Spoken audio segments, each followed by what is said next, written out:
Hello ಸ್ನೇಹಿತರೆ, ಈಗ ನಾನೊಂದು ರುಚಿಕರವಾದ ವಿಭಿನ್ನವಾದ ಅಕ್ಕಿ ಹಿಟ್ಟಿನಿಂದ ಮಾಡುವ ದಪ್ಪಟ್ಟಿಯನ್ನು ತೋರಿಸ್ತಾ ಇದ್ದೇನೆ. ಈಗ ನೀರಿಗೆನೆ ಉಪ್ಪು ಹಾಕೋತಾ ಇದ್ದೀನಿ. ಈಗ ಹಿಟ್ಟಿಗೆ ಕುದಿಯೋ ನೀರು ಹಾಕ್ತಾ ಇದ್ದೀನಿ. ಸ್ವಲ್ಪ ಮಿಕ್ಸ್ ಮಾಡ್ಕೋಬೇಕು. ನೀರು ಹಾಕಿದ್ಮೇಲೆ ಒಂದು ತೆಂಗಿನಕಾಯಿ ತುರಿ ಇಟ್ಕೊಂಡಿದ್ದೀವಿ. ಅದಕ್ಕೆ ಕಡಲೆ 1.5 ಗ್ಲಾಸ್ ಅಂದರೆ ಒಂದು 1/4 kg ಸ್ವಲ್ಪ ಕಮ್ಮಿ ಬೇಕು. ಹುರ್ಗಡ್ಲೆ, ಕಡಲೆಬೇಳೆನ ನೆನೆಸಿಟ್ಕೊಂಡಿದ್ದೀವಿ. ನೆಕ್ಸ್ಟು ಮೆಣಸಿನ್ಕಾಯಿ, ಖಾರ ಎಷ್ಟು ಬೇಕು ಅಷ್ಟು ಹಾಕೋಬೋದು. ಜೀರಿಗೆ ಸ್ವಲ್ಪ 2 ಸ್ಪೂನಷ್ಟು, ಕರ್ಬೇವಿನ ಸೊಪ್ಪು, ಕೊತ್ತಂಬರಿ ಸೊಪ್ಪು ಇಷ್ಟು ಬೇಕಾಗುತ್ತೆ. ಮತ್ತು ಹಿಂಗೆ ಹಾಕ್ಕೋಬೇಕು. ಇದನ್ನೆಲ್ಲ ಮಿಕ್ಸಿ ಮಾಡ್ಕೋಬೇಕು. ಆವಾಗ ಸ್ವಲ್ಪ ಈಗ ಸ್ನೇಹಿತರೆ ಇದನ್ನು ಮಿಕ್ಸಿ ಮಾಡ್ಕೋತಾ ಇದ್ದೀನಿ. ಕಡಲೆ, ಮೆಣಸಿನ್ಕಾಯಿ, ಜೀರಿಗೆ ಹಿಂಗೆ ಹಾಕ್ಕೊತಾ ಇದ್ದೀನಿ. ಇವಾಗ ಮೆಣಸಿನ್ಕಾಯಿ ಕಡಲೆ ಮಿಕ್ಸಿ ಮಾಡ್ಕೊಂಡಿದ್ದೀನಿ. ಎಲ್ಲ ಹಾಕಿ ಈಗ ಸ್ವಲ್ಪ ನೀರು ಹಾಕ್ಕೊಂಡು ಈಗ ಕಾಯಿ ಎಲ್ಲ ಹಾಕ್ಕೊಂಡು ಮಿಕ್ಸಿ ಮಾಡ್ಕೊಳ್ಳೋಣ. ಮತ್ತು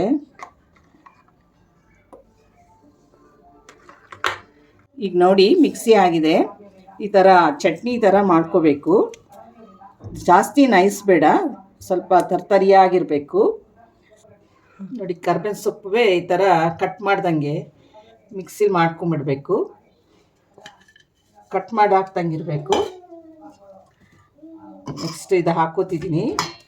ಇದಕ್ಕೆ ಖಾರ ಕಾಯಿ ಎಲ್ಲ ರುಬ್ಕೊಂಡಿದ್ದೀವಲ್ಲ ಇದಕ್ಕೆ ಹಾಕೊಂಬಿಡ್ಬೇಕು.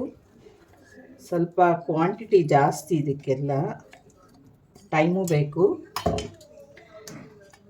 ನೆಕ್ಸ್ಟ್ ಇದಕ್ಕೆ ಕೊತ್ತಂಬರಿ ಸೊಪ್ಪು ಹಾಕೋತೀನಿ. ಈಗ ಕೊತ್ತಂಬರಿ ಸೊಪ್ಪು ಹಾಕಿದ್ದೀನಿ.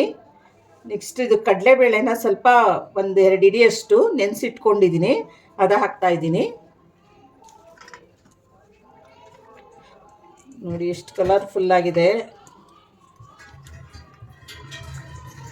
ಕೇಸರಿ ಬಿಳಿ ಹಸಿರಾಗಿದೆ. ಇದನ್ನು ರೊಟ್ಟಿ ಹದಕ್ಕೆ ಕಲಿಸ್ಕೋಬೇಕು. ಈಗೆಲ್ಲ ಮಿಕ್ಸ್ ಮಾಡಿ ಚೆನ್ನಾಗಿ.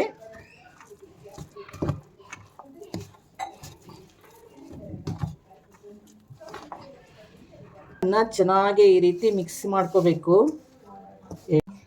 ನೋಡಿ ಈಗ ಹದವಾಗಿ ಕಲಸಿಟ್ಕೊಂಡಿದ್ದೀನಿ. ಈ ಥರ ಕಲಸಿಟ್ಕೋಬೇಕು. ಈಗ ತಟ್ಟಿ ಬೇಯಿಸೋದು ತೋರಿಸ್ತೀನಿ ನಾನು. ತಟ್ಟಿ ಬೇಯಿಸ್ಬೇಕಿದ್ನ. ಈಗ ತಟ್ತಾ ಇದ್ದೀನಿ ಸ್ನೇಹಿತರೆ.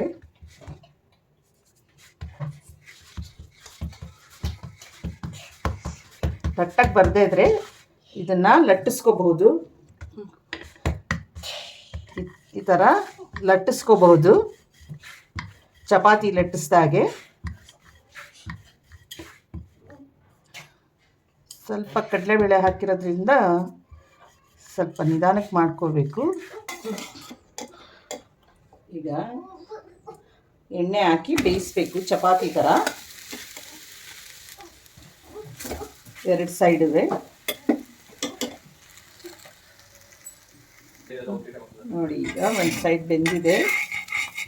ಈಗ ಇದನ್ನ ತಿರುಗಿಸ್ತೀನಿ. ಮೆತ್ತಗಾರ ಬೇಯಿಸ್ಕೋಬೋದು. ನಿಮಗೆ ರೋಸ್ಟ್ ಬೇಕು ಅಂದರೆ ಸ್ವಲ್ಪ ರೋಸ್ಟಾಗಿ ಬೇಯಿಸ್ಕೋಬೋದು.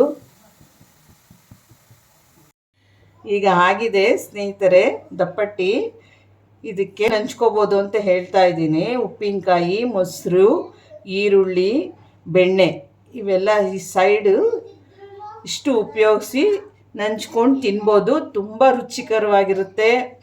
ಪೌಷ್ಟಿಕರವಾದ ಆಹಾರ, ಮಕ್ಕಳಿಗೆ ಎಲ್ಲರಿಗೂ ಇಷ್ಟ ಆಗುತ್ತೆ.